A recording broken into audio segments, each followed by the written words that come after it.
otoño de 2018, me encontraba en un hospital de campaña improvisado en un campamento de refugiados del sur de Bangladesh. Las lonas desgastadas y las carpas mal ensambladas apenas contenían el interminable flujo de heridos. Mi nombre es Elena y como enfermera voluntaria procedente de Sevilla, había dejado todo atrás para ofrecer auxilio en medio del caos. La urgencia convertía en rutina, lo que en otro lugar habría sido emergencia, y el cansancio pesaba en mis párpados tanto como el miedo se leía en los ojos de los niños.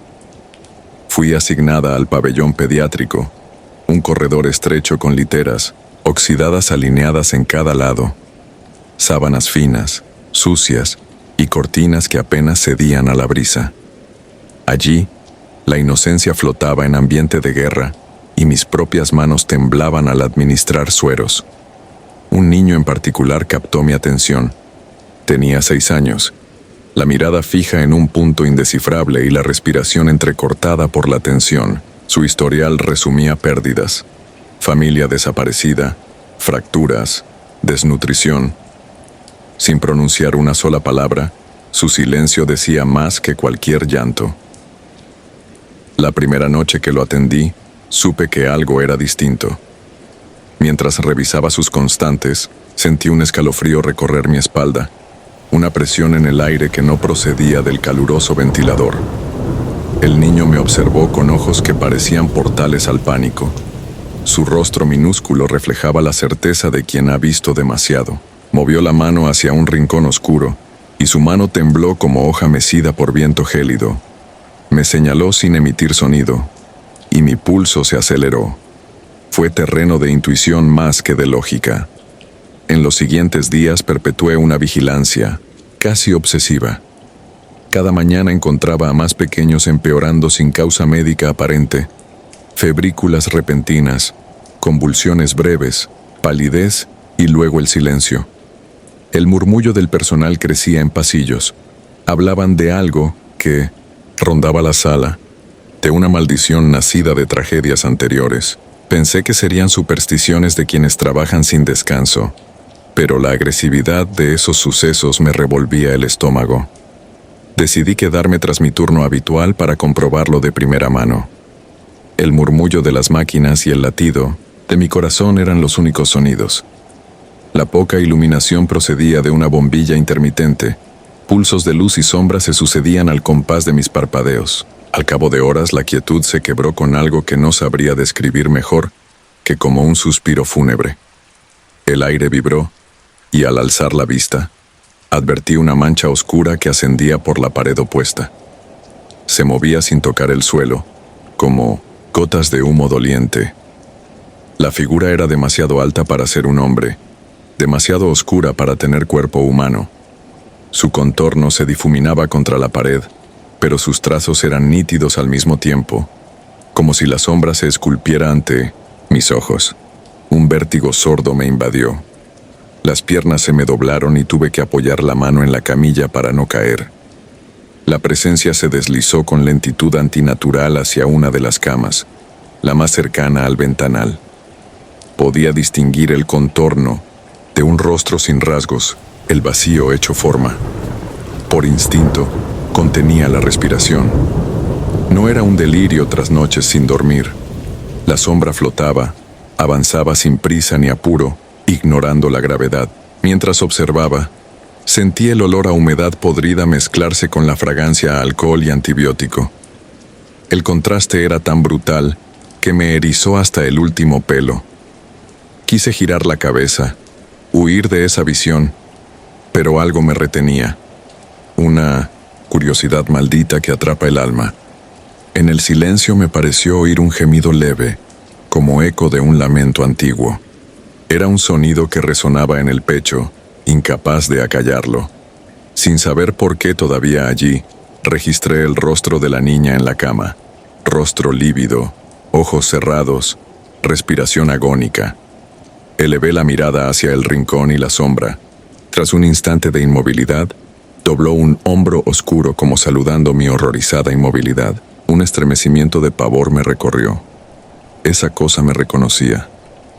La falta de coraje me empujó de inmediato a auxiliar a la niña. pero al acercarme la sombra se disipó, deshilachada, dejando tras de sí un frío que parecía manar de un abismo interior. La máquina al fin emitió una alarma, pulsaciones inertes. Con manos mecánicas intenté reanimarla, pinché adrenalina, masajeé el tórax, pero sabía que nada lograría revertir aquello. El golpe ya había sido dado más allá de mí, no decía lo corporal. Al amanecer la cama permanecía vacía. La niña ya no estaba. Apenas un manto de sábana arrugado y una sensación de violencia antigua definían el espacio. El silencio de los pasillos se rompía con pasos veloces del personal, con llanto contenido de madres fuera de la carpa. Para mí, la ausencia de esa cama era un recordatorio brutal de nuestra impotencia. La maligna figura había cumplido su tarea. El niño que señalaba la presencia se encogió al día siguiente, como si hubiera perdido una parte de sí mismo. Sus ojos, antes llenos de terror, ahora reflejaban un vacío más profundo. Había cesado por completo de comer. Sus manos, temblorosas y transparentes, se recostaban sobre la sábana sin sentido. Lo interno de mi pecho se rompió al reconocer que el trauma que había vivido lo había convertido en un mensajero de tragedias. Semanas después, el niño fue evacuado a otro centro, y yo regresé a su camilla buscando el consuelo de su mirada. Solo hallé un silencio inquebrantable. Intenté racionalizarlo todo: la fatiga, el estrés postraumático de mis compañeros, las enfermedades no detectadas. Pero el recuerdo de aquella sombra no me dejaba espacio para dudas. Su presencia se instaló junto a mis actos, susurro permanente que erosionaba mi cordura.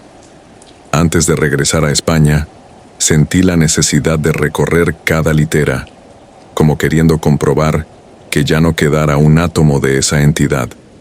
El hospital lucía igual de agónico. Rostros nuevos y rostros pálidos compartían la angustia. Al salir, noté un peso inmenso en mis hombros, como si arrastrara la condena de todos los pequeños que no habían sobrevivido. Hoy, al evocar aquel otoño, reconozco que hay sucesos que se instalan en la memoria con la fuerza de heridas abiertas. Aquel vigilante silente no era fruto de la guerra o del hambre, sino de algo que precede a la carne y al hueso. Una vorágine oscura capaz de penetrar la más frágil de las defensas. Nunca supe si aquello era un espectro nacido del dolor infantil o una entidad ancestral atraída por el sufrimiento. Solo sé que, mientras las luces se apagaban y el viento brincaba las lonas, esa figura velaba a los enfermos con furia muda, y que su presencia deja cicatrices imposibles de suturar. Desde entonces, mi pulso se acelera con cualquier sombra.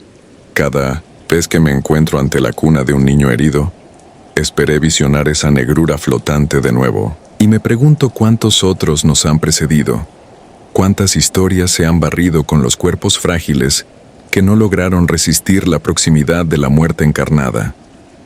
Guardo en mi equipaje mental el crujido de aquella bombilla moribunda, la intensidad del silencio que precede al desastre y el murmullo de máquinas, como si quisieran advertirme que, en los hospitales, no es solo la guerra la que arrebata vidas. Hay sombras que acechan sin tregua, seres imposibles dispuestos a devorar todo resto de esperanza. Y yo, enfermera de vocación, descubrí que la medicina tiene sus límites cuando la curación choca contra lo inexplicable. La experiencia terminó para mí al cruzar la puerta de embarque en Daca, pero la visión me acompaña de regreso a España como una marca indeleble. Mientras voluntarios llegan, yo permanezco alerta, consciente de que en cualquier pasillo mal iluminado, más allá de las estadísticas de mortalidad, una sombra determinada aguarda su turno, y no pertenece a este mundo.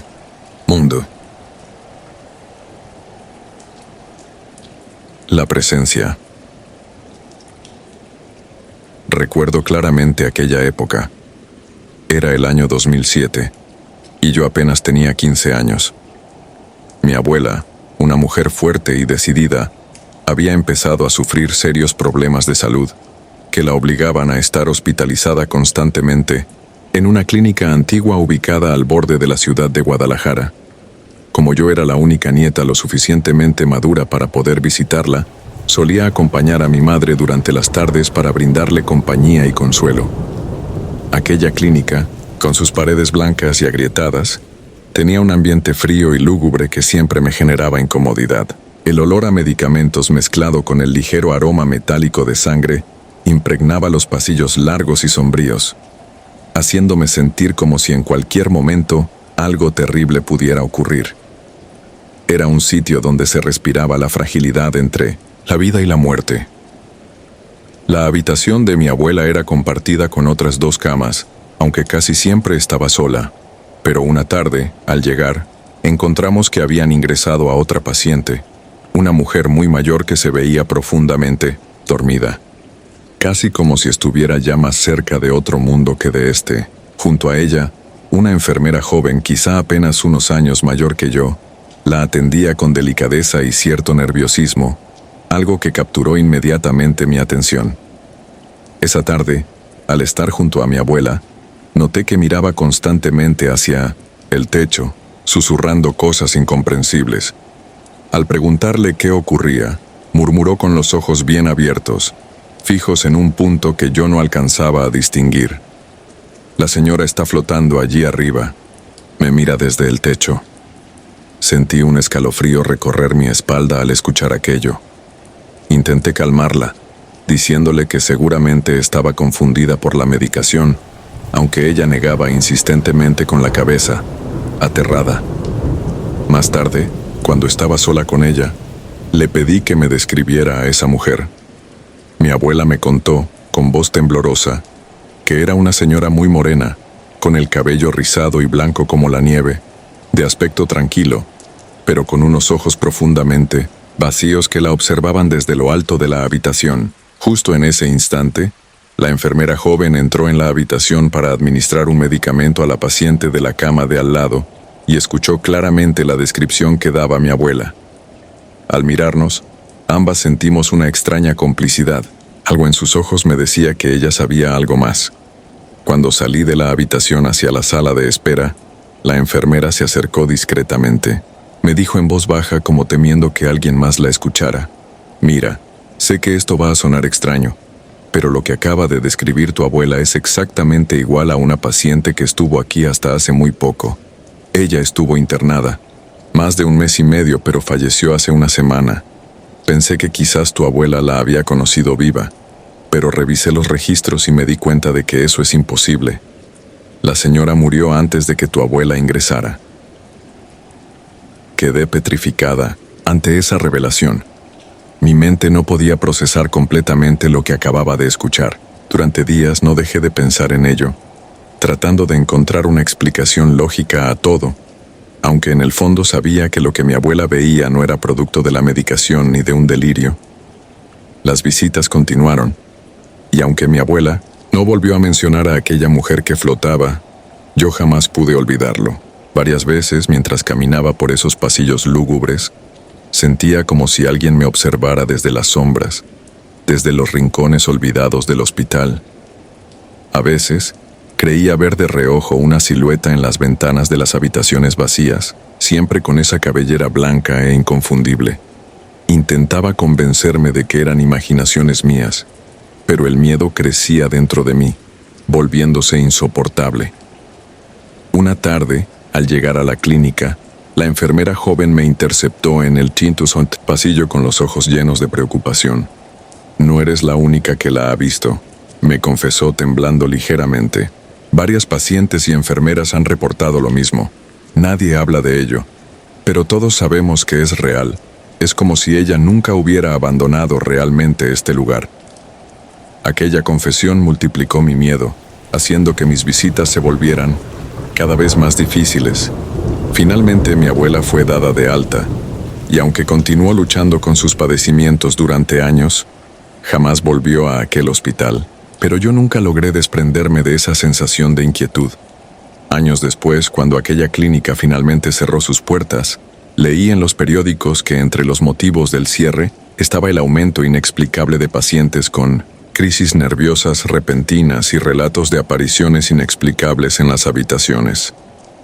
Hoy, siendo adulta, sigo despertando en ocasiones, sudando frío, tras soñar que regreso a esa habitación lúgubre donde mi abuela estuvo internada. En mis sueños veo claramente a la mujer morena de cabellos blancos flotando sobre la cama, mirándome fijamente con ojos oscuros y vacíos, como esperando pacientemente algo que aún no entiendo. Cada vez que despierto, una pregunta invade mi mente y no me abandona. ¿Quién era aquella presencia que nunca abandonó las paredes de ese hospital? La partera del río. Aquella noche de octubre de 2018, llegué al Hospital Comunitario de San Miguel de la Sierra para acompañar a mi hermana menor tras complicaciones en el parto, un modesto edificio al borde de un cañón donde las luces parpadeaban, el cielo nublado amenazaba lluvia, y el silencio parecía más denso que los muros mismos. El olor a antiséptico flotaba en los pasillos desiertos, mezclándose con el rastro metálico de la sangre seca en algunas manchas, y el eco de mis pasos se prolongaba hasta desaparecer entre las paredes encaladas. El único sonido era el zumbido tenue de una lámpara de emergencia que amenazaba con apagarse en cualquier momento. La historia de mi hermana comenzó la madrugada anterior cuando perdió mucha sangre tras el alumbramiento. Un viejo ginecólogo amigo de la familia logró estabilizarla y por su indicación la trasladaron a este hospital remoto, donde la escasez de casos nos permitió quedarnos a su lado. Al entrar, ajusté con cuidado la sábana de la camilla de al lado para acomodar a mi hermana y me senté en un sillón junto a la ventana que daba al patio trasero. Conservaba aún la bata quirúrgica y mis dedos apretaban con nerviosismo la taza de café que mi cuñada había traído antes de despedirse. A descansar. La noche se estiró sin tregua mientras mis ojos se acostumbraban a la penumbra. El llanto distante de un recién nacido emergía irregularmente, como un grito ahogado, retumbando contra el vacío de tuberías y puertas entreabiertas, insistente en quebrar la calma espectral de aquel lugar. De pronto, algo captó mi mirada. Un punto de luz blanquecina flotaba más allá de la puerta principal, moviéndose en línea recta sobre el terreno baldío que bordeaba las instalaciones. La maleza alta se agitaba a su paso, y me incorporé para comprobar si era un reflejo o un ser vivo que avanzaba. Esa silueta caminaba con pasos pesados, dejando charcos que manchaban el mármol de la entrada y generando un leve salpicar de agua con cada pisada. Su contorno era informe, pero al acercarse distinguí un manto negro ceñido a un cuerpo voluminoso, saturado de humedad y barro, como si acabara de emerger del fondo del río cercano. Al cruzar bajo la farola tenue del exterior, el perfil de 1900, una mujer de figura desproporcionada se definió. Su rostro pálido se estiraba en sombras, los párpados ausentes y un velo raído cubría su cabeza hasta rozar el suelo.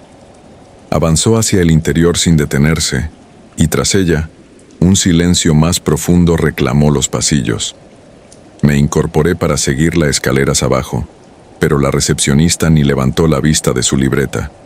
Sus dedos pasaban páginas como repasando, un texto interminable, y no hubo gesto ni palabra que indicara sorpresa, solo la indiferencia más cruda ante la presencia espectral. En el pasillo principal, los focos de emergencia iluminaban un tramo reducido y el aire exhalaba humedad.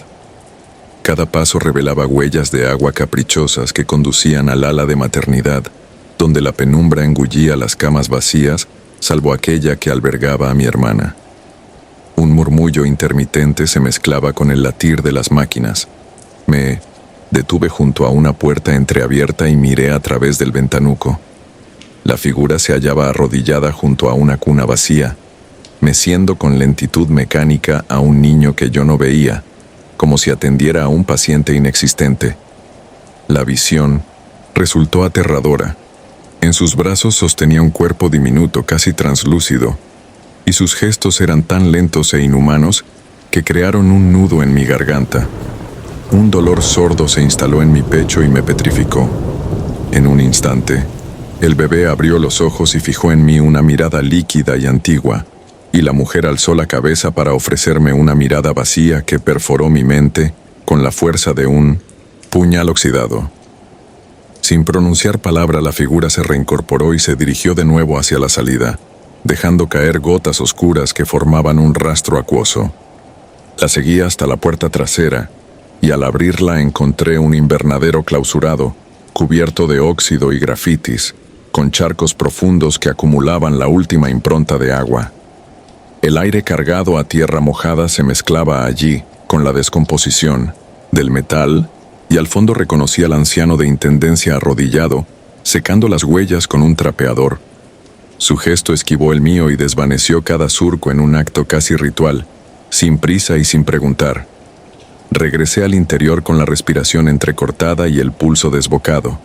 El hospital recobró su rutina, enfermeras corriendo, camillas resonando contra el suelo y un murmullo constante que pretendía borrar la impronta de lo ocurrido. Volví al cuarto de mi hermana y la encontré dormida, su respiración serena contrastando con la pesadilla que había invadido mi mente. En el silencio, el goteo imaginario de aquel agua espectral martillaba mi cráneo, insistiendo en revivir cada instante. Al amanecer, los pasillos se vieron bañados por la luz tenue del sol, y el doctor de guardia negó que hubiese nadie más ingresado durante la noche. Ofrecieron café y reposo con amabilidad, como si mi relato fuese el de un hombre agotado por la ansiedad. Salí del hospital con el eco de los pasillos aún resonando en mis oídos. En la vereda, el viento arrastró el murmullo del río y creí escuchar unos pasos emergiendo del agua, un leve chapoteo que desapareció al girarme sobre el pavimento seco. Mi hermana y su hija se recuperaron sin complicaciones, pero yo aún despierto con el recuerdo de ese llanto gutural y el roce húmedo de unos pies que reclaman lo que alguna vez se llevaron. Cuando la luna asoma en el cielo de San Miguel, paseo junto al cauce y escucho el eco lejano de una mujer llamando a su niño, segura de que la partera del río continúa cruzando las corrientes en busca de su huella perdida. El paciente inexistente. Siempre temía los hospitales. A mis 34 años jamás me había sentido tan vulnerable como aquella tarde de diciembre de 2018, cuando ingresé a la sala de recuperación del Hospital General de Cholula. Me habían operado de la vesícula pocas horas antes, un procedimiento rutinario según el cirujano. Sin embargo, al despertar en esa cama desvencijada, rodeada de tubos y paredes blancas manchadas de años de limpieza apresurada, comprendí que nada en ese lugar resultaría sencillo.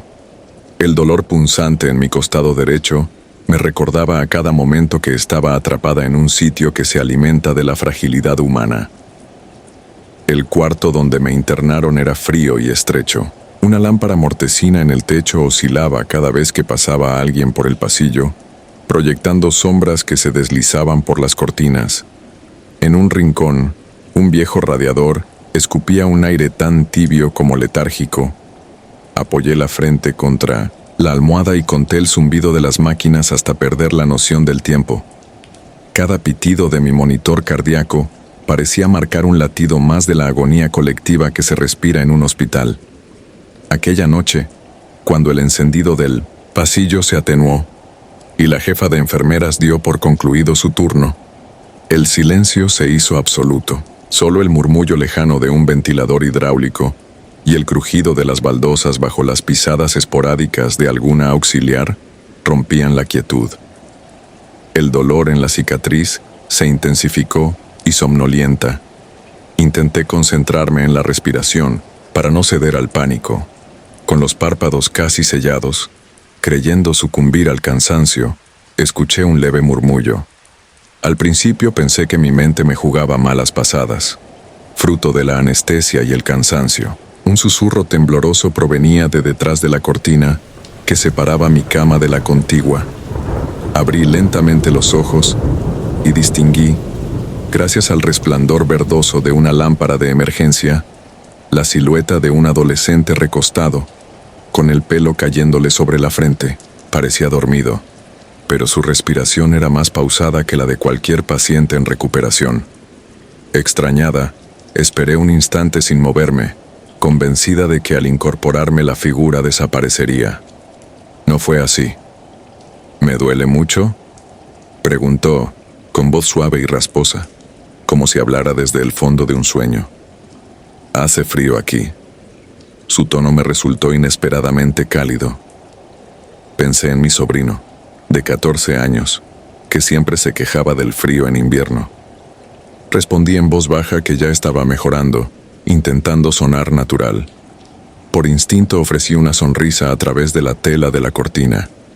Me sorprendió que el joven se girara apenas un poco para dirigirme su mirada, 2 óvalos profundos, bajo párpados cansados.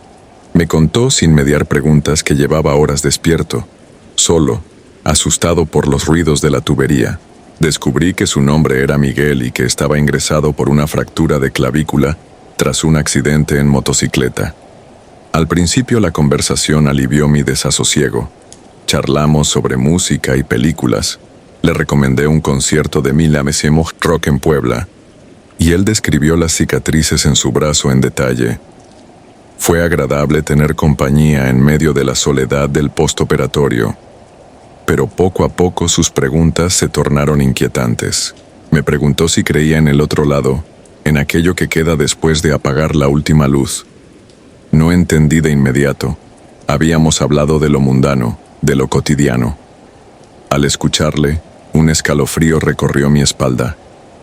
¿Has sentido que alguien te observa al cerrar los ojos?, inquirió Miguel, con un dejo de inocencia que no disfrazaba su inquietud. ¿Te asusta la idea de dejar este cuerpo y no regresar? El silencio me convenció de que debería retirarme del borde de la cama. Mi pulso se aceleró. Su pregunta no parecía de un adolescente común. Resultaba demasiado directa, demasiado madura. Contesté con torpeza que esperaba estar viva al amanecer, deseosa de desviar el tema. Él soltó una risita lenta, apenas audible, y afirmó que el umbral no perdona a nadie. En ese instante el aire se volvió denso, casi tangible. Sentí la piel de mi nuca erizarse y aguardé el sonido de mi propia respiración retumbar en mis oídos. La figura de Miguel dejaba de parecer humana. Sus rasgos se difuminaban bajo la luz intermitente. Deseé incorporarme de golpe para besar mis labios secos, pero el dolor me lo impidió. Permanecí quieta, con el corazón palpitándome en la garganta mientras su voz se alzaba. «Buenas noches, Marcela». No respondí. Cerré los ojos y oré para que todo terminara cuanto antes. El zumbido electrónico del monitor se tornó ensordecedor, envolviéndome en su tiranía. Me sumí en un sueño inquieto plagado de siluetas que se desvanecían al acercarse. Cuando desperté, la luz del amanecer se filtraba por la rendija de la puerta. El pasillo lucía limpio y desierto, como si ninguna pesadilla hubiese ocupado la noche. Intenté girar la cortina, pero resistía como si alguien la sujetara por detrás. Llamé a una enfermera con voz débil. Al retirar la tela, descubrí que la cama vecina estaba vacía, sin matices ni confusión. La sábana doblada a un costado indicaba que nadie había pasado la noche allí. ¿La cama de al lado?, dije, aún temblando. ¿Había un paciente en ese lugar? La enfermera me miró con gentileza y negó con la cabeza. Abrió los registros en una tableta. Ninguna admisión reciente en esa área, ninguna fractura ni ingreso nocturno de un joven. Me explicó que esa sala, la 9B, lleva meses sin uso por refacciones y que el mobiliario se mantuvo por simple trámite administrativo. La anciana camilla no se había ocupado desde agosto, meses atrás. Mi pulso se disparó. Imaginé la figura de Miguel desvaneciéndose entre los muros como un eco errante. Quise aferrarme a la certeza de que todo estaba en mi cabeza, pero un sudor frío cubrió mi frente. Recordé sus palabras. ¿Has sentido que alguien te observa? Me estremecí al pensar que no era él quien hablaba, sino algo que había tomado su voz. Más tarde conversé con la encargada del turno matutino, una enfermera veterana que lucía cansada pero imperturbable. Al comentarle lo sucedido, ella me ofreció un té caliente y me contó que la sala 9B fue un antiguo pabellón de psiquiatría hace más de 20 años. En aquel entonces, un brote de tuberculosis obligó a aislarla y luego clausurarla tras un incendio fatal que cobró la vida de varios internos y personal. Desde entonces, los pasillos adyacentes estaban considerados malditos por algunos empleados de más antigüedad. La explicación me heló. No solo la camilla había quedado fuera de servicio, sino que aquella área entera cargaba una energía que muchos preferían olvidar. Intenté digerir lo oído mientras apuraba el té y noté cómo el silencio de la habitación volvía a ensordecer. Cada crujido del edificio renovaba mi angustia. Comprendí que no era mi mente jugando con las secuelas de la anestesia. Aquella voz había emergido de un hueco en el tiempo, habitado por algo que no entendemos. En los días siguientes pedí el alta anticipada. Cada vez que pasaba junto al pasillo sur, donde se ubicaba la sala 9B, apretaba con fuerza mi bata contra el pecho, temiendo que la sombra reapareciera para saludarme. Consulté a un par de psiquiatras y todos descartaron cualquier alucinación persistente. Mi recuperación médica fue impecable. Aún así, la sensación de que alguien podría estar arrodillado junto a mi cama, sonriendo con labios desproporcionados, no me abandonó. Hoy vivo con la certeza de que el mundo encierra rincones olvidados, espacios donde las paredes aún retienen el lamento de quienes ya no existen. Cada vez que escucho un susurro detrás de una cortina, retrocedo un paso.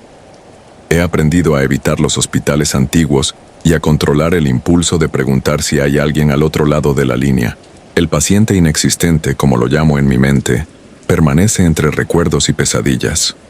Un testigo silencioso de que lo imposible a veces asoma la cabeza donde creemos que todo está en orden. Y aunque intento convencerme de que aquello fue una mera coincidencia, cuando cierro los ojos en la penumbra de mi habitación, sigo esperando escuchar una voz que susurre: «Buenas noches, Marcela».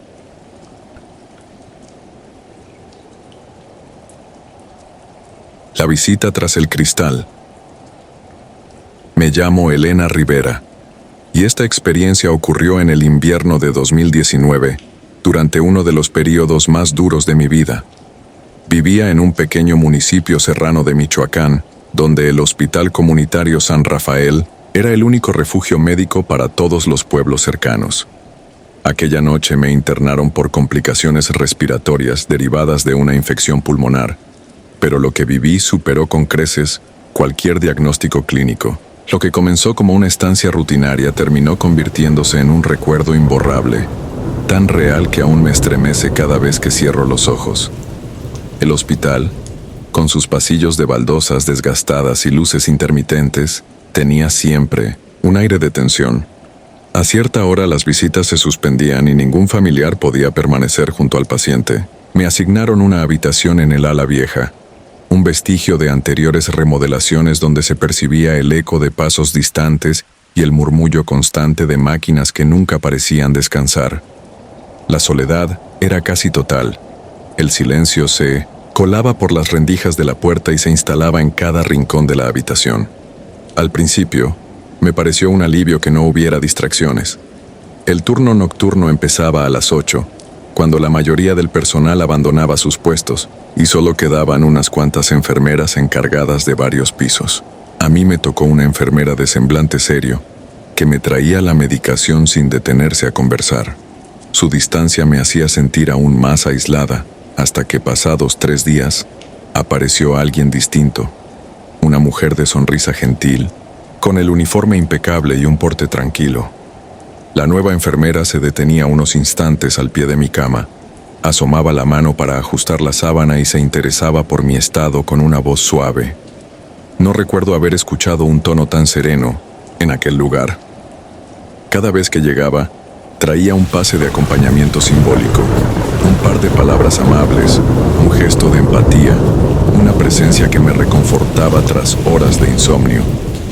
Sin pronunciar muchas frases, su actitud levemente maternal y su cuidado delicado me brindaban un soplo de humanidad en medio de aquel aire gélido. Pasaron cerca de 2 semanas, y su visita se convirtió en el momento más esperado de mis noches. Contaba las horas para que fueran las 9, hora en que aparecía. A veces entraba con el carrito de medicinas, otras llevaba un pequeño termo con agua caliente para mis inhalaciones. Nunca compartía su nombre completo, pero me hablaba de manera cercana, comentando que también había crecido en un pueblo pequeñito y que sabía lo duro que era estar lejos de la familia. Esa cercanía, esa sensación de que alguien comprendía mi miedo, me permitió dormir algunos fragmentos de sueños entre aquella penumbra hospitalaria. La madrugada del 15º día fue diferente. Esperé su llegada con la misma impaciencia de siempre, pero las manecillas del reloj avanzaron sin traerla.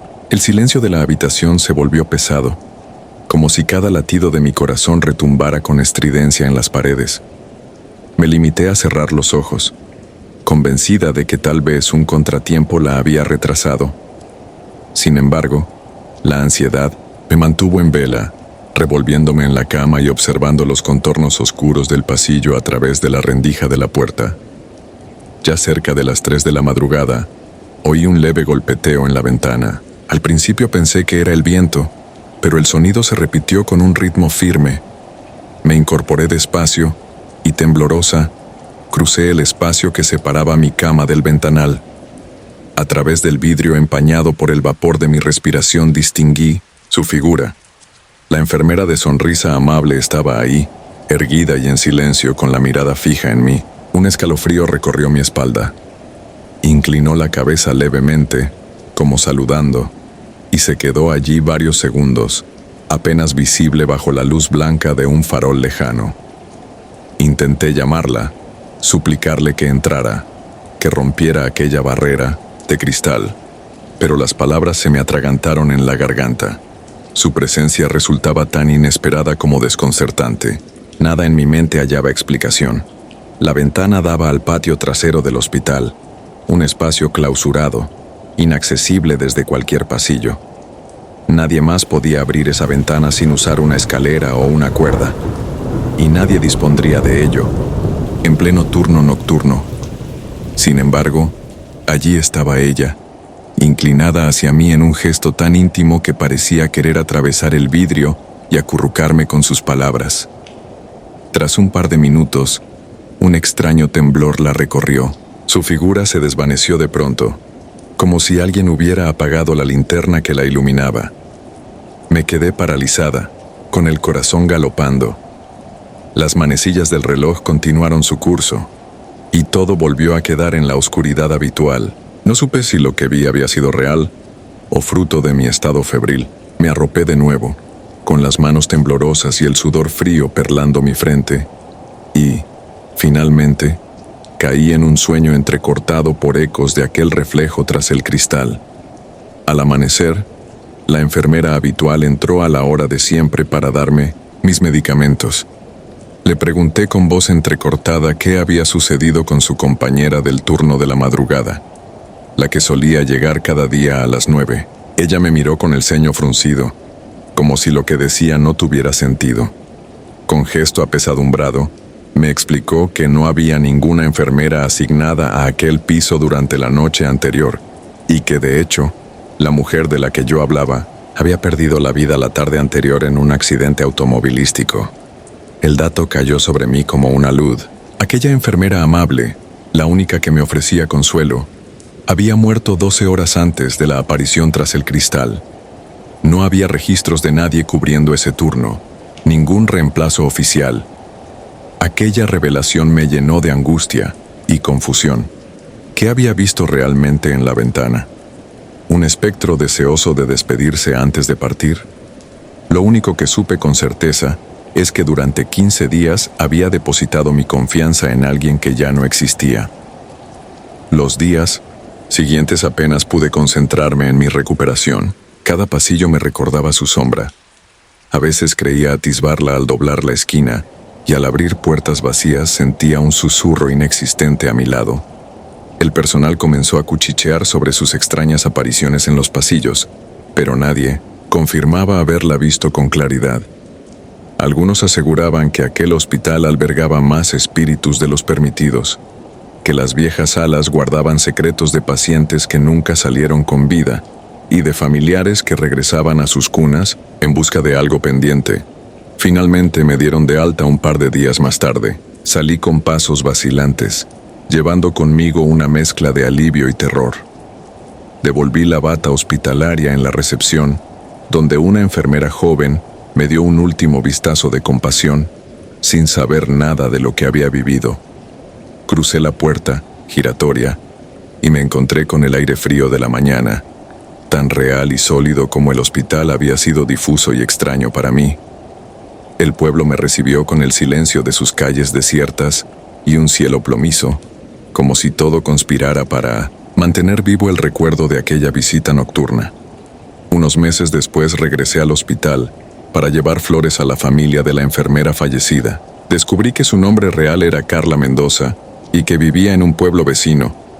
Sus padres la recordaban como una joven dedicada, amante de la enfermería, que siempre volvía a casa con historias de sus pacientes. La tumba estaba cerca de la puerta principal, en el pequeño cementerio del recinto sanitario. Al dejar un ramo de girasoles amarillos, sentí nuevamente un escalofrío, como si su presencia se agolpara junto a mi hombro. Juré en ese instante no volver a mirar ventanas solitarias en la noche. Hoy, cada vez que me enfrento a una enfermedad o un ámbito de soledad, evoco aquella aparición. Me pregunto qué impulsó a Carla a cruzar la barrera de lo mundano para visitarme tras el cristal. Tal vez era su manera de despedirse o de asegurarse de que no me sintiera sola. Sea como fuere, la visión fue tan contundente y perturbadora que ilumina un umbral inexplicable entre la vida y la muerte. Desde entonces, cada sombra prolongada por la luz de un farol, cada silueta difusa al otro lado de una ventana, me hace retroceder, porque sé que las despedidas verdaderas no siempre se producen cuando esperamos, y que a veces el más allá se asoma tras un cristal con una sola intención: ser visto.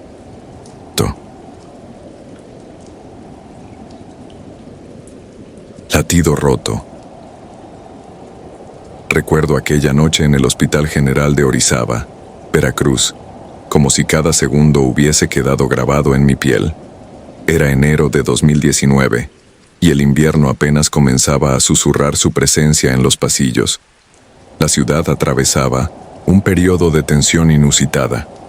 Enfrentamientos entre grupos armados y reclamos ciudadanos por la falta de seguridad. Todo explotó cuando una bomba estalló cerca de la terminal de autobuses, dejando un reguero de cuerpos y cuerpos heridos que llegaron sin cesar. Entré de guardia a las 7 de la tarde. El aire ya olía a desinfectante mezclado con pánico. El área de urgencias llevaba horas retransmitiendo gritos apagados y pasos apresurados, mientras el resto del hospital trataba de absorber la avalancha. A mi alrededor, enfermeros y médicos recorrían el corredor principal como autómatas, aferrados a la rutina de salvar vidas. Yo apenas había repostado café cuando comenzaron a llegar los primeros heridos graves. Fragmentos de metal incrustados en la carne, rostros desfigurados por el horror, olor a combustión y sangre. El caos era una entidad viva. Se deslizaba entre los camastros, se colaba en las conversaciones, retumbaba en las máquinas de monitoreo. Era una presencia insoportable que presionaba mi pecho al ritmo de su propio latido. En medio de esa vorágine, sentí una mano tomada de la mía con una fuerza inesperada. Al voltear, descubrí a una mujer de rostro pálido, los ojos inundados de un llanto silencioso. Tenía una bata blanca con manchas de ceniza y, a pesar del miedo, la determinación brillaba en su expresión. Me suplicaba que encontrara a su hija. No pronunció palabra alguna. Sus gestos, su mirada suplicante, bastaron para que mi mente se enfocara. Nunca hubo diálogo entre nosotros, solo un ruego mudo que me retumbó en la cabeza mientras ella se desvanecía hacia otra sala. Corrí junto a mi equipo. Cruzamos pasillos atestados de camillas improvisadas y cortinas manchadas de sangre seca. Intenté calmar mi respiración, pero la adrenalina palpitaba como un martillo. La sala de trauma estaba abarrotada. No había camillas suficientes, así que improvisamos en el suelo. Entre destellos de luz y alarmas logré localizar a una niña de apenas 10 años, inconsciente, con quemaduras y laceraciones. Pedí analgesia, estabilicé fracturas, solicité transfusiones. todo pasó en un suspiro, como si el tiempo se hubiese fragmentado. Cuando estuve segura de que continuaría viva, miré hacia la puerta esperando recordar el rostro de su madre, pero el lugar estaba desierto. Las horas siguientes transcurrieron en un murmullo de pasos y pitidos. Fue un trance interminable. La urgencia, el cansancio, el temor de fallar me envolvían sin tregua. Quise cerrar los ojos un instante, pero no podía. La sangre reflejaba la luz de neón y los cuerpos mutilados me perseguían en la retina. No sé a qué hora cambiaron las guardias, ni cuándo pasó de ser madrugada a amanecer.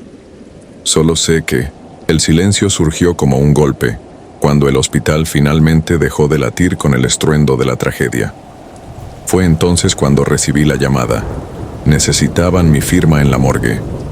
Mi compañero de turno y yo caminamos por un pasillo lateral. Cada paso crujía sobre un piso que parecía hecho de eco. Las paredes frías despedían un vaho helado. No hablamos. Era imposible articular palabra después de lo vivido. Abrieron la puerta y nos recibió un silencio más denso que cualquier grito. La morgue estaba iluminada por fluorescentes parpadeantes. La mortaja de luz convertía los contornos en sombras grotescas. Hileras de bandejas metálicas alineadas, como ataúdes, diminutos, se extendían hasta el infinito. El aroma era indescriptible, mezcla de formol y desesperanza. Me acerqué al escritorio donde soltaron las carpetas con nombres y datos de cada víctima. Fue un ritual burocrático, una danza mecánica. Leer, firmar, sellar, pasar a la siguiente. Mientras, hojeaba papeles. Mi vista se desvió hacia una bandeja apartada cubierta por una sábana limpia. Algo me detuvo, una sensación de vértigo, un escalofrío que subió desde los pies hasta la nuca. Intenté ignorarlo y concentrarme en mi firma. Fue imposible. Bajé la mirada y, con el corazón golpeando contra mi caja torácica, descubrí un contorno familiar. La forma del rostro asomando por el paño me dejó inmóvil. Reconocí a la mujer que me había tomado del brazo horas antes. Su semblante inconfundible, la expresión de angustia aún congelada en los rasgos. El sudor se me heló en la frente. Me debatí entre la incredulidad y el miedo puro. Aquella mujer me había suplicado ayuda viva, y ahora reposaba inerte, envuelta en mortaja, entre cadáveres a los que apenas conocía. Intenté retroceder, pero mis piernas cedieron. Un murmullo interno cuestionó mi cordura. ¿Habría hablado con un fantasma? ¿O la había visto en un pueril estado de shock? El silencio envolvente me hizo sentir claustrofobia. El aire se espesó. El bullicio de la urgencia quedó atrás, como si una cortina se hubiese cerrado, dejando solo el eco de mis latidos. Quise gritar, pero ningún sonido brotó. Alcancé el expediente de aquel cuerpo y lo abrí con dedos temblorosos. El nombre coincidía. Fecha de fallecimiento: pocas horas antes de mi llegada. Motivo: politraumatismo por explosión. La hora exacta, las iniciales, el sello oficial. Todo marcaba que ya había expirado cuando me pidió auxilio. Di un paso atrás e instintivamente puse una mano sobre mi pecho. El pulso retumbaba en mis oídos con una fuerza insoportable. Comprendí entonces que aquel encuentro no había sido real en términos físicos. Aquella mujer había cruzado un umbral que yo jamás imaginé. Se desvaneció del mundo de los vivos solo un instante antes de tocarme. Sin embargo, en mi recuerdo quedó tan viva como el resto de heridos que lucharon por su vida. Contra mi voluntad, la imagen se grabó con nitidez. Sus labios secos, la mirada suplicante, la piel pálida. Todo volvió a ser normal cuando cerré el expediente y me incorporé con manos sudorosas. Mi compañero me observó con extrañeza. Pensé en confesar lo sucedido. Un muro invisible naufragaba mis palabras. Limitamos el mensaje a un informe seco: firma, hora, nombre. Al salir de la morgue, el amanecer pintaba de gris los muros exteriores. El hospital había recuperado su rutina, aunque las costuras del edificio seguían marcadas por manchas de sangre y cenizas. Respiré hondo y noté que el aire, por primera vez en horas, resultaba demasiado cálido para mi alivio. Cada parte de mi cuerpo latía con urgencia, como si quisiera arrancarse. Los días posteriores fueron un torbellino. La niña sobrevivió. Lo supe por un parte médica. Extubada, estable, camino a recuperación. Fue casi un consuelo milagroso en medio de tanta muerte. El dato me persiguió. Su madre había muerto intentando salvarla, y sin embargo, ese amor final había dejado una chispa capaz de sostener una vida. Esa misma tarde regresé al corredor donde todo sucedió. No quedaba rastro de aquella habitación. Las cortinas habían sido lavadas y la camilla reemplazada. El silencio era ahora el eco de mi incredulidad. Me obligué a detenerme ante un ventanal que daba a un patio interior. Allí comprendí que no necesitaba pruebas físicas para saber lo real de la experiencia. El velo entre la vida y la muerte había sido más delgado de lo que creía posible. Yo, que había pasado años enfrentando la fragilidad humana, descubrí que hasta el final existe un instante en el que las voluntades se cruzan. Aquel encuentro fue un recordatorio. La esperanza que ofrece el amor es tan tangible como el dolor.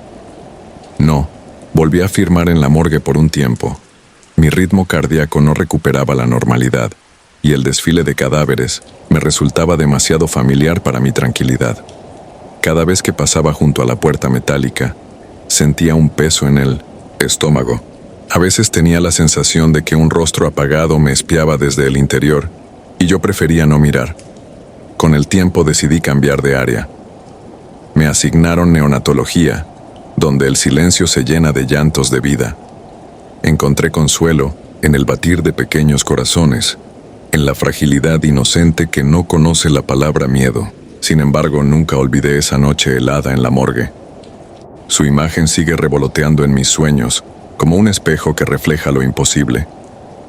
Aún hoy, cuando cierro los ojos y escucho el latido de mi pulso, siento que aquel ritual de muerte y rescate marcó un antes y un después. Aprendí que el amor que guardamos puede trascender la carne, que la barrera entre dos mundos no es tan inquebrantable como creíamos. Y cada vez que dejo mi mano sobre el pecho de un paciente, pienso en aquella mujer que tras morir, aún halló fuerza para suplicar ayuda. Esa es mi historia. No la comparto para infundir miedo, sino para recordar que en los hospitales ocurre lo impensable, que la línea que separa la vida y la muerte puede dibujarse en un susurro, en un roce invisible, y que a veces el latido más potente no proviene de un corazón vivo, sino de uno que aún late en el silencio helado de la morgue. Sala de eco. Desperté con la garganta reseca y un zumbido en los oídos. El aire olía a desinfectante viejo y a polvo recién agitado. Todo era penumbra, apenas rota por la luz amarillenta de un fluorescente que parpadeaba cerca de la puerta. Intenté incorporarme y sentí el vendaje tenso alrededor de mi torso. Recordé entonces el choque. Era noviembre de 2012. Viajábamos de Chihuahua a Hermosillo en un camión que se volcó después de que el conductor esquivó un caballo desbocado. Hasta donde sabía, varios de mis compañeros de trabajo habían quedado atrapados en la caja metálica. Yo debía de haber sido arrastrada fuera por algún voluntario de la zona. Las ruedas de la camilla chirriaron cuando ajusté la almohada y miré a mi alrededor. El cuarto era estrecho, con 3 camillas alineadas contra la pared y un armario metálico abollado al fondo. Una cortina de plástico dividía el espacio, pero estaba recogida, dejando ver todo. Sobre la mesilla, un frasco de suero goteaba a ritmo irregular. No había nadie, apenas el eco lejano de una radio encendida en otro punto del edificio, un susurro de estática y música ranchera que iba y venía. Al cabo, un enfermero apareció por el umbral. Tendría poco más de 20 años, y la bata le quedaba grande. Me dijo, sin levantar mucho la voz, que estábamos en la clínica rural de San Gregorio, un caserío fantasma al pie de la sierra.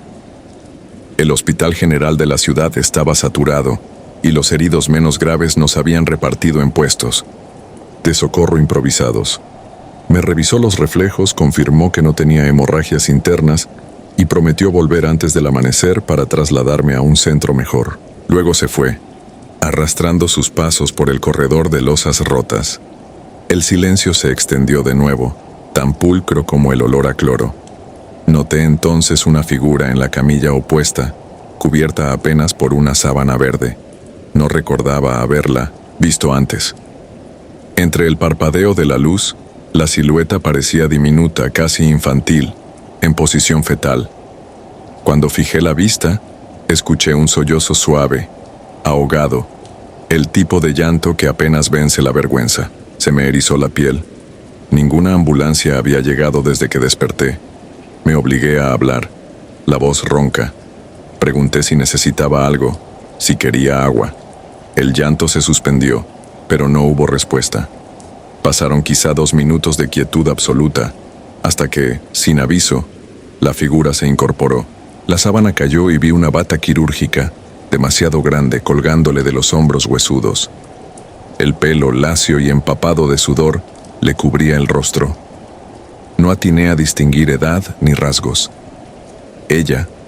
Decidí que era ella por el gemido agudo que escapó de su garganta. Giró la cabeza con lentitud, como si le pesara. Sentí ese gesto sobre mí, aunque no pudiera ver sus ojos. Me invadió una vergüenza irracional, como si hubiera espiado algo prohibido. Cerré los párpados y fingí dormir. Apenas apoyé la mejilla sobre el colchón cuando la escuché bajar de la camilla. Un roce de tela, un golpecito blando de pies descalzos sobre el piso. El sonido se acercó. 1, 2, 3 pasos, y la estructura metálica bajo mi cuerpo tembló. Su peso se hundió justo a mi lado, tan cerca que el colchón se inclinó hacia ella. Mi respiración chocó con la suya, húmeda y entrecortada. Entre las pestañas entreabiertas distinguí el contorno de su espalda.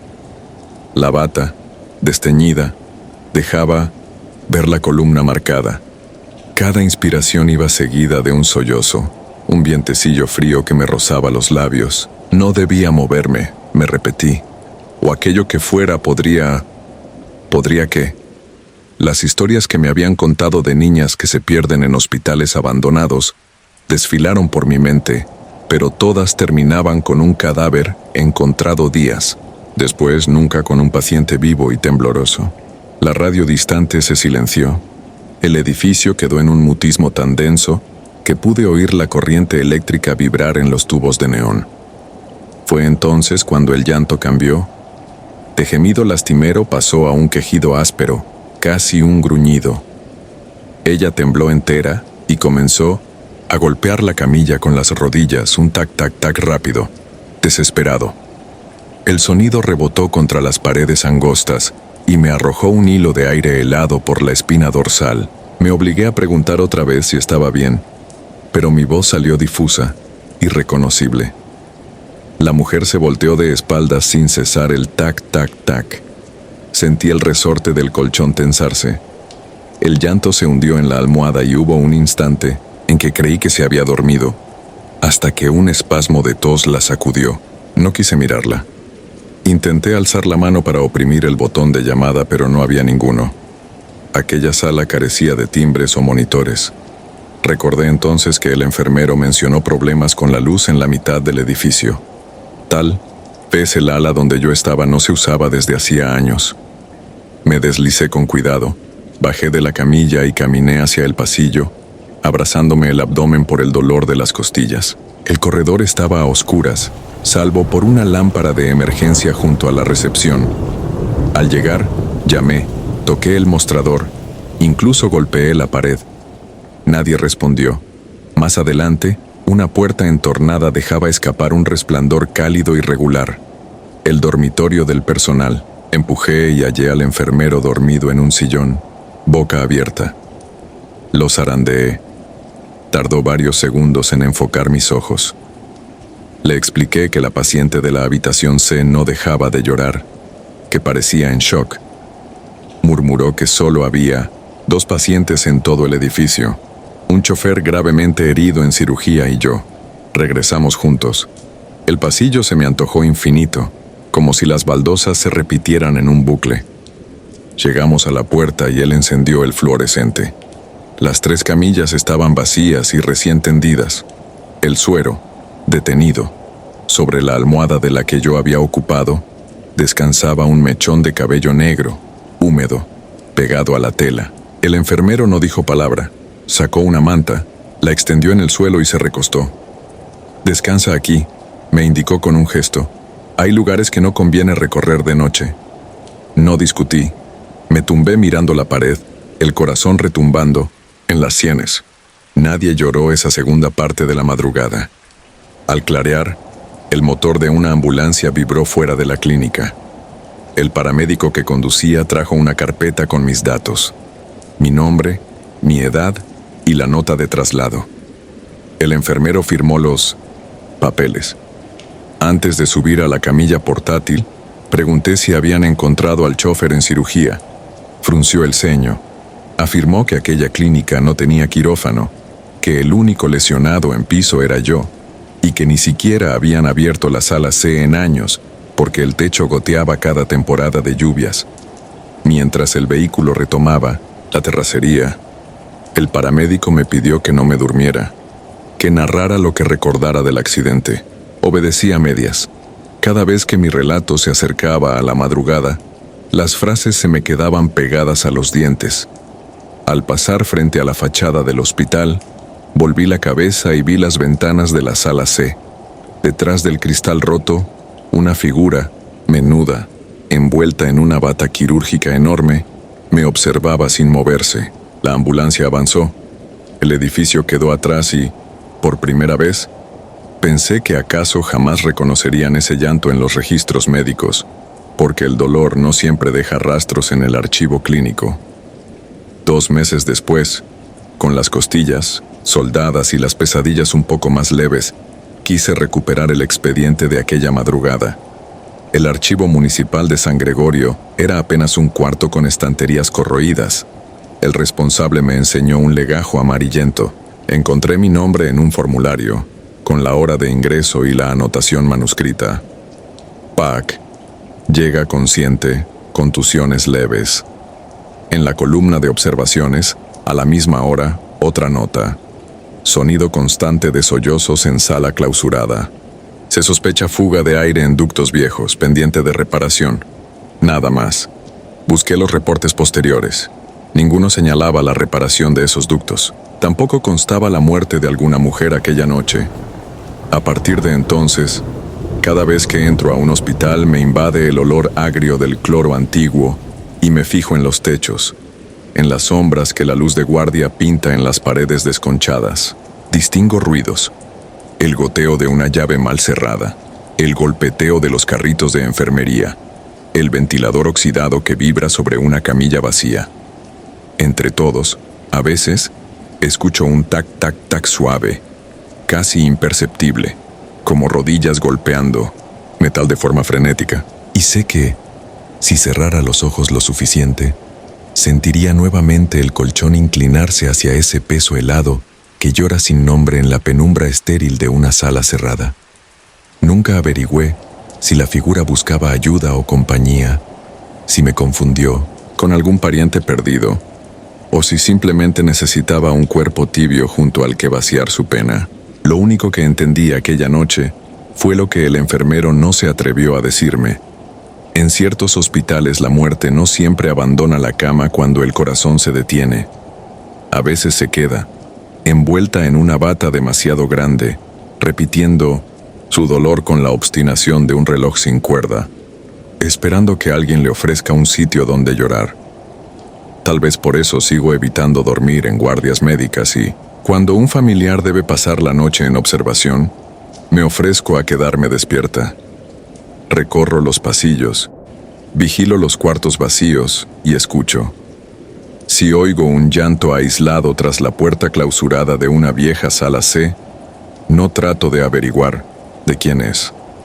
Me limito a susurrar en voz baja, para nadie en particular, que todo estará bien, aunque sepa con certeza que, en ese sitio, la certidumbre nunca fue parte del tratamiento.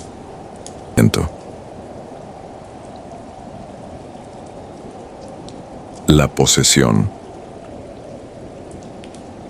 Me llamo Gabriel, y todo empezó en el invierno de 2017, en el Hospital Central de San Cristóbal de las Casas. Había ingresado por una hernia inguinal que, según los médicos, no revestía mayor peligro. Me desperté de la anestesia, aún con el sabor metálico de los sedantes en la boca y la voz lejana de las enfermeras comentando protocolos de recuperación. Me acomodaron en la cama 14, un cubículo en la planta baja que hacía las veces de unidad de cuidados intensivos, leves. El día era gris, con lluvias intermitentes que golpeaban los ventanales como llantos apagados. En principio todo transcurrió con normalidad. Monitoreos de presión, goteos de suero, migas de pan para no irritar la herida. Pero a las pocas horas comprendí que no estaría a salvo en aquel lugar.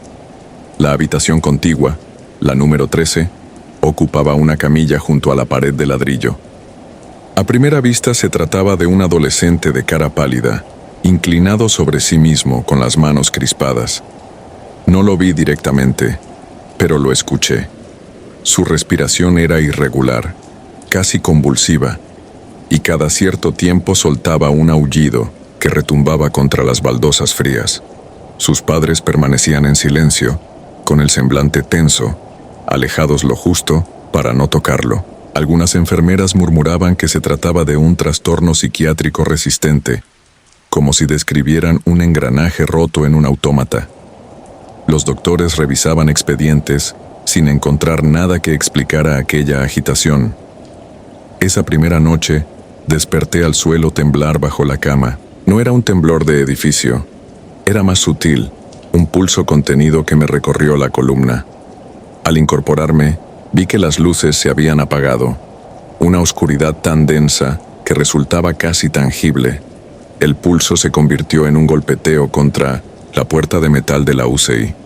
Pensé que sería el equipo de mantenimiento o un guardia, pero el sonido no cesaba. Latido tras latido, golpe tras golpe, como si algo invisible aporreara la salida de forma insistente.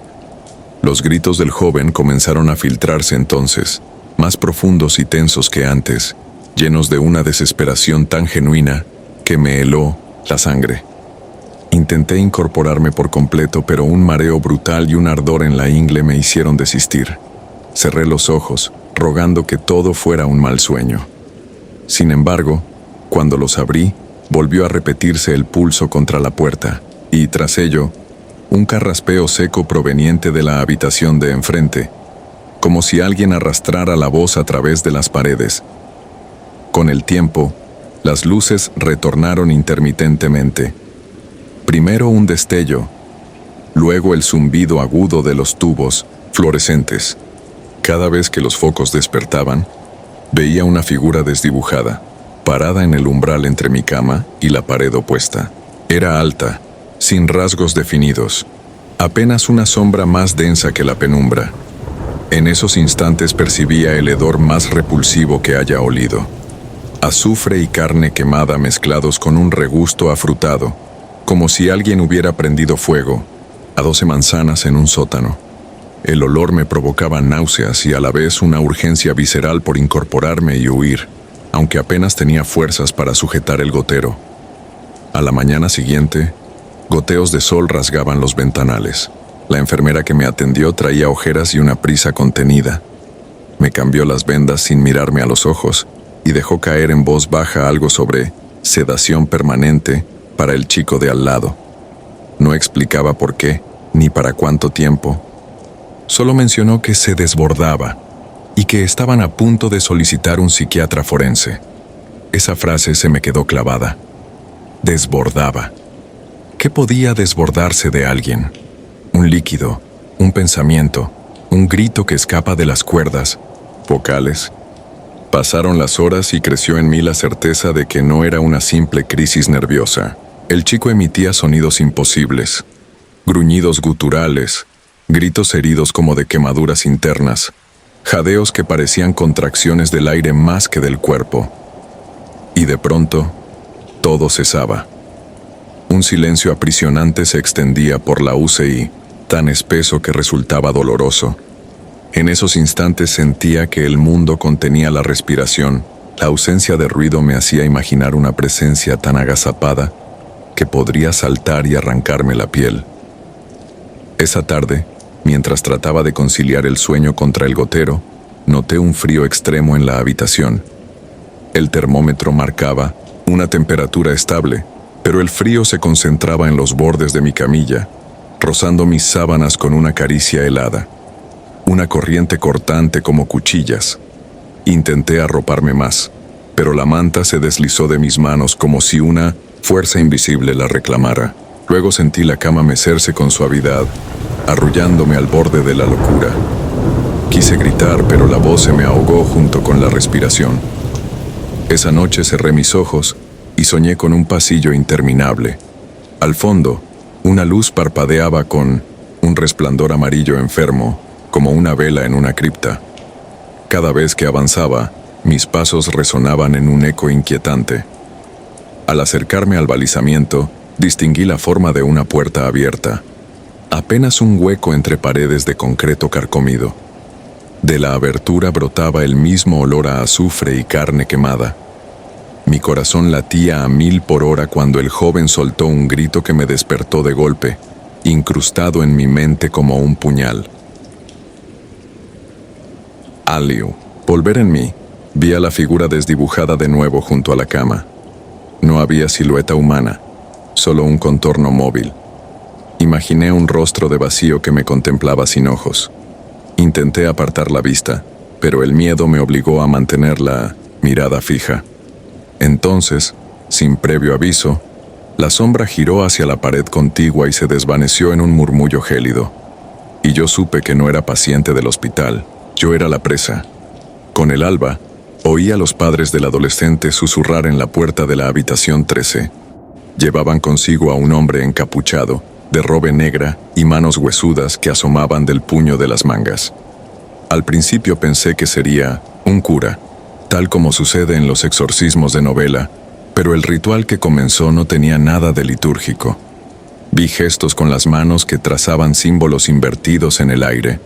El encapuchado murmuraba palabras ininteligibles, mientras un viento incitante hacía ondear las cortinas. Un coro de goteos repitió mi pulso contra la puerta, y cada gota caía con el eco de un latido muerto. El hedor se convirtió en un grito mudo que llenó el pasillo. Las luces se tornaron rojas, como si la sangre hubiera inundado las lámparas. En ese momento un destello me cegó. Vi la figura del chico alzarse sin esfuerzo, con los ojos anegados de un brillo ígneo, y el encapuchado se inclinó hacia adelante, como si suplicara algo. Entonces la cortina de la cama 13 cayó al suelo, revelando un lecho vacío, silencio, oscuridad, y un frío más intenso, tan profundo que los huesos crujían como maderas viejas. Al minuto, alguien liberó el pestillo de la puerta de mi habitación y vi al sacerdote, o lo que fuera aquel hombre oscuro, empujar un carro de mantenimiento frente a la puerta. Del carrito colgaban tubos que goteaban un líquido negro y viscoso. Avanzó hacia la habitación del chico y dejó el carro apoyado en el umbral. Cuando giró la manija, el perfume a azufre mutó en algo aún más denso, un hedor a cal viva y descomposición. Tras ello lo vi alejarse con paso lento, victorioso, sin mirar atrás. Pasaron los minutos. Sentí la neblina verde de las máquinas elevarse por el aire. Busqué la señal de vida de mi gotero y vi que las letras digitales se habían fundido en una sola línea ondulante. El monitor del ritmo cardíaco emitía un pitido irregular, como un corazón moribundo, para luego detenerse. No supe si era mío o del chico. Mi mente goteaba confusión. Intenté incorporarme, pero un dolor punzante en la pierna me obligó a recostarme otra vez. Entonces lo escuché. Pasos suaves detrás de mí, muy cerca, al nivel de mi oreja. Un susurro tan cerca que temí reconocer mi nombre. No lo dijo. Fue un silencio que ardía. Y, de pronto, comprendí que debía escapar. Con la poca fuerza que me quedaba, me arrastré por el suelo, dejando tras de mí un rastro de vendas ensangrentadas. Llegué a la puerta y tiré de la manija. Cedió sin resistencia. Afuera, el pasillo estaba desierto. Ni enfermeras, ni doctores, ni familias. Solo el eco de mi respiración y la fugaz línea roja de las luces de emergencia. Corrí sin dirección, sorteando camillas vacías y carros abandonados. Llegué a un descampado trasero del hospital. La lluvia caía con furia y limpió mi rostro de sudor y lágrimas. Me refugié bajo una higuera junto al muro de contención. Desde allí vi el resplandor de las ventanas de la UCI. Un círculo de luz se tornaba púrpura a cada parpadeo. Pensé en el chico, en su llanto y en aquella risa burlona que lo consumía. Durante un instante, imaginé que se asomaba al ventanal con la boca tan grande que cubría la mitad de su rostro. Una sombra más alta y alargada que su cuerpo se perfiló tras él, como un titán de oscuridad protegiéndolo. Y entonces, justo antes de perder la conciencia, oí un latido, el mismo pulso de la puerta, que retumbó en mi cráneo. Me desmayé bajo la higuera y desperté horas después con una enfermera que me sacudía. Me dijeron que me habían encontrado, inconsciente en el jardín. Ignoraban los detalles. Pregunté por el chico de la cama 13 y solo me respondieron que había sido trasladado a otra ala, por tratamiento especializado. Nadie evocó al sacerdote ni mencionó exorcismo alguno. Nadie mencionó el carro, ni el hedor ni las luces rojas. Como si todo hubiera sido culpa de un apagón. Me dieron de alta a la mañana siguiente. Al abandonar el hospital sentí la última, brisa fría recorrerme por detrás como un suspiro. A mis espaldas, en una ventana del tercer piso, creí ver la silueta de alguien observándome. No alcancé a distinguir la edad ni el rostro, pero los ojos ardían en un brillo carmesí. Al instante se desvaneció. Nunca supe qué fue de aquel adolescente ni de la figura encapuchada.